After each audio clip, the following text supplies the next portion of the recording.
سب سے پہلے نماز، سب سے اہمیت نماز.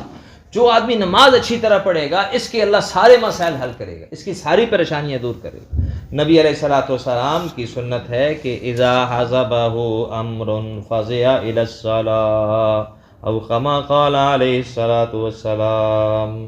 فرمایا جب بھی کوئی تکلیف مشکل پیش آتی تھی آپ فوراً نماز کی طرف متوجہ ہوتے تھے. نماز، بچہ گھر بیمار ہو جائے فوراً نماز، بچے کو کھانسی ہو جائے کہتے ہیں یہ نہیں ہے کہ جاؤ ڈاکٹر کو لے کے جاؤ، سیرپ پلاؤ، اس کو گولی کھلاؤ، اس کو کہوا پلاؤ، یہ کرو، نہیں، پہلے نماز. گھر کی تکلیف پہلے نماز، بچہ بیمار پہلے نماز، دانت میں تکلیف پہلے نماز، پیٹ میں درد پہلے نماز. جب نماز پڑھ سکو نماز ضرور پڑھو، صلاۃ الحاجت پڑھو، اللہ سے دعا مانگو. سب سے پہلے ہر مشکل میں نماز، ہر پریشانی میں نماز. ٹھیک ہے، تو ہم نے نماز کا، پھر چلتے پھرتے اٹھتے بیٹھتے اللہ کا ذکر کرنا ہے. کیوں؟ یہ اللہ کی محبت کی علامت کیا ہے؟ جس سے اللہ محبت کریں گے اس کی زبان پہ اپنا ذکر کو جاری کر دیں گے. سبحان اللہ، سبحان اللہ، الحمدللہ، سبحان اللہ. ٹھیک ہے، ٹھیک ہے. تو اس پہ، اس کی زبان پر اللہ تعالیٰ اپنا ذکر جاری کر دیں گے. کیا ہوگا؟ جس کو اللہ تعالیٰ جسے محبت کر لیتے ہیں بس. اور اللہ تیسرا کلمہ سبحان اللہ، الحمدللہ، لا الہ الا اللہ، واللہ اکبر، ولا حول ولا قوت الا باللہ العلی العظیم.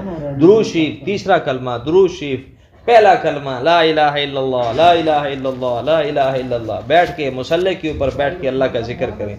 ٹھیک ہے، اٹھتے بیٹھتے چلتے پھرتے، جھاڑو دیتے ہوئے، آٹا گوندتے ہوئے، روٹی بناتے ہوئے بسم اللہ، بسم اللہ کے ساتھ. پہلے لوگ بہت زیادہ کرتے تھے بسم اللہ. بچے کو اٹھاتے ہوئے بسم اللہ، آٹا ڈالتے ہوئے بسم اللہ، ہاں جی، چھانتے ہوئے بسم اللہ، ہر روٹی ڈالتے تندور میں بسم اللہ.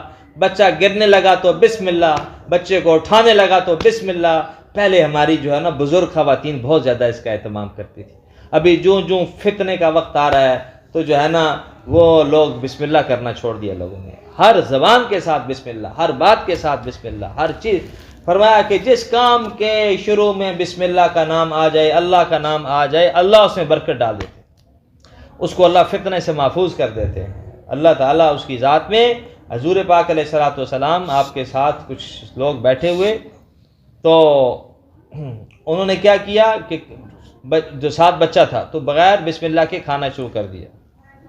تو درمیان میں یاد آیا تو انہوں نے کہا کہ کب کہو بسم اللہ اولہ و آخرہ. ٹھیک ہے، تو انہوں نے جب درمیان میں پڑھا بسم اللہ اولہ و آخرہ، نبی علیہ الصلوۃ والسلام مسکرائے. آپ نے فرمایا اس کے ساتھ شیطان بھی شامل ہو گیا تھا. جب اس نے بسم اللہ پڑھی تو اس شیطان کو سب کچھ الٹی کرنا پڑ گیا. اس کو کیا کر دیا؟ الٹی کرنا پڑ گیا. جو کھایا تھا اس کو نکالنا پڑ گیا. بسم اللہ ایسی برکات ہیں اس میں. شاید جس کام میں بسم اللہ ہو جائے تو ہماری خواتین کا مزاج ہو، بستر ڈالتے ہوئے بسم اللہ، چادر ڈالتے ہوئے بسم اللہ، برتن دھوتے ہوئے ہر پیالی کے ساتھ، ہر چمچ کے ساتھ بسم اللہ، ہر کپ کے ساتھ بسم اللہ. اور پھر اسی طرح جو ہے وہ جب بیٹھ کے بستر کو بچھائیں، تکیہ رکھیں بسم اللہ، چادر اٹھائیں بسم اللہ، چادر کو بچھائیں تو بسم اللہ.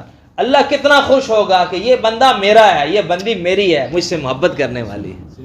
ہم مردوں کے لیے بھی اپنے چادر اٹھائیں، ٹوپی اٹھائیں، رومال اٹھائیں، پگڑی اٹھائیں، اپنا جوتا پہننے لگیں. دائیں ہاتھ سے جو ہے نا وہ جوتے کو ہاتھ نہ لگائیں، بائیں ہاتھ کو جوتے کے ساتھ ٹچ کریں. اور پہلا جو ہے نا وہ سنت اعمال کیا ہے؟ دائیں پاؤں سے پہلے جو ہے نا وہ ہر اچھا کام دائیں طرف سے، ہر برا کام جو ہے لیٹرین والا کام ہے، ناپاکی والا کام ہے، وہ الٹے ہاتھ کے ساتھ کرنا ہے. ٹھیک ہے نا، یہ ترتیب بنا لیں. اور جو ہے نا اندر جب لیٹرین کے اندر جائیں اس وقت اللہ کا نام نہ لیں، اس وقت بس دل زبان پر نہ ہو، اس وقت دل کے ساتھ ہو. ٹھیک ہے، باقی باہر ہر وقت اللہ کا نام لے سکتے ہیں. ٹھیک ہے. ہاں، قرآن پاک کی جو تلاوت ہے تو وہ تلاوت جو ہے وہ ناپاکی کی حالت میں جب غسل کی ضرورت پڑے تو اس وقت تلاوت نہیں کر سکتا، لیکن اللہ کا نام ہر وقت لے سکتا ہے، ہر ایک، ہر وقت، ہر جگہ لے سکتا ہے سوائے لیٹرین کے. نبی علیہ السلام کا نام یا وہاں درود شریف یا اللہ کا نام وہاں نہیں لے سکتا. ٹھیک ہے، یا ننگے ہونے کی حالت میں نہیں لے سکتا. تو ہر وقت اللہ کا نام لے سکتا ہے. کتنا خوش قسمت ہے جس کو اللہ توفیق عطا کر دے. یہ چیز ہم نے تبلیغ میں نکل کے سیکھنی ہے، اور اس کا مقصد ہے کہ تبلیغ میں نکلنا اور نکل کر ان چیزوں کا مزاج بنانا، ان چیزوں کے اندر اپنا ماحول بنانا اور اپنے آپ کو تیار کرنا اس کام کے لیے. اللہ تعالیٰ شان نے ہمیں ہمت دی ہے، توفیق دی، ہم اللہ کے راستے پہ نکلے ہوئے ہیں، ٹھیک ہے. اور ہمارا مزاج ایسا ہو کہ ہمارا لڑائی جھگڑا ایسی چیزوں سے ہم بچنے کی کوشش کریں. معاف کرنے کی صفت اللہ تعالیٰ کو معاف کرنا پسند ہے، عفو درگزر کرنا، والکاظمین الغیظ والعافین عن الناس، لوگوں سے معاف کر دینا، غصے کو پی جانا. فرمایا تم میں بڑا پہلوان کون ہے؟ تو نبی علیہ السلام نے پوچھا میں بتاؤں بڑا پہلوان کون ہے؟ بڑا پہلوان وہ نہیں ہے کہ جو کسی اپنے مقابل کو، اپنے کسی برابر کو گرا دے. پہلوان وہ ہے جو غصے کے وقت میں غصے کو پی جائے، یہ بڑا پہلوان ہے. غصے کو دبا جائے، گالی گلوچ نہ کرے. کہا کہ آپ کو بتاؤں منافق کی نشانی کیا ہے؟ کہ جب وہ جھگڑتا ہے گالی گلوچ کرتا ہے، گالی گلوچ کرتا ہے، وعدہ کے خلاف کرتا ہے، ٹھیک ہے، امانت میں خیانت کرتا ہے. تو ہم ان چیزوں سے اپنے آپ کو بچانے کی کوشش کریں گے. اچھے اخلاق ہوں، ہر ایک جو ہم سے ملے اس کی یہ طلب ہو کہ یار اللہ کرے کہ دوبارہ اس بندے سے ملاقات ہو جائے. جس بندے سے ملے آپ ایسا ملے، اللہ کرے دوبارہ اس بندے سے ملاقات ہو جائے. کتنا اچھا آدمی تھا، کتنا میرا مدد کیا، کتنا میرا تعاون کیا، کتنا میرا خیال رکھا، کتنے میری عزت دیا. ہر وقت اس بات کا خیال رکھیں. اچھا انسان، اس کا وزن جو اعمال کا ہے وہ روز قیامت میں سب سے زیادہ ہوگا. نیک اخلاق کا، اچھے اخلاق کا وزن سب سے زیادہ ہوگا. ما من شیء اثقل فی المیزان الا من حسن الخلق. سب سے زیادہ وزن والی چیز اچھے اخلاق ہوں گے. مدد کر رہے ہیں، تعاون کر رہے ہیں، کوئی بات نہیں میں کر دیتا ہوں یہ کام، کوئی بات نہیں میں صفائی کر دوں، کوئی بات نہیں میں خدمت کر، کوئی بات نہیں میں آٹا گوندھ دیتی ہوں، کوئی بات نہیں. گھر کے اندر بھی اس طرح تقاضوں کو چلانا، ٹھیک ہے. تو اخلاق، اچھے اخلاق سیکھنا ہم نے، ٹھیک ہے. اور اچھے اخلاق کے ساتھ ہم نے کیا کرنا ہے؟ نیت اللہ کی رضا ہو، اللہ راضی ہو جائے، بس اللہ راضی ہو جائے. جیسے ابراہیم علیہ السلام نے نیت کیا، حضرت اسماعیل علیہ السلام کی بھی تربیت کی، حضرت حاجرہ علیہ السلام کی بھی تربیت کی. اب حاجرہ علیہ السلام جب انہوں نے کہا، شیطان آیا اور کہا کہ ابراہیم علیہ السلام حضرت اسماعیل کو ذبح کرنے کے لیے لے گئے ہیں.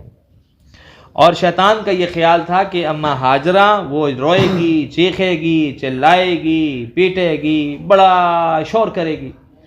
لیکن کیا ہوا کہ انہوں نے کیا جواب دیا؟ انہوں نے کہا کہ یہ تو ایک اسماعیل ہے، میرے لاکھ اسماعیل ہوں، سب کو اللہ کے نام پہ قربان کرو.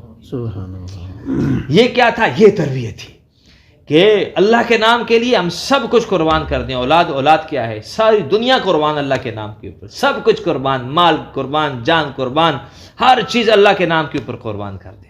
یہ تربیت ابراہیم علیہ السلام نے کی تھی. اس لیے عورتوں کی تربیت بھی ضروری، بچوں کی تربیت بھی ضروری. اسماعیل علیہ السلام، جب ابراہیم علیہ السلام نے فرمایا کہ اللہ کا حکم ہے آپ کو قربان کرنا ہے، آپ کو ذبح کرنا ہے، اللہ کا حکم ہے. تو اسماعیل علیہ السلام بچے تھے، 12-13 سال کے بچے تھے. انہوں نے کیا جواب دیا؟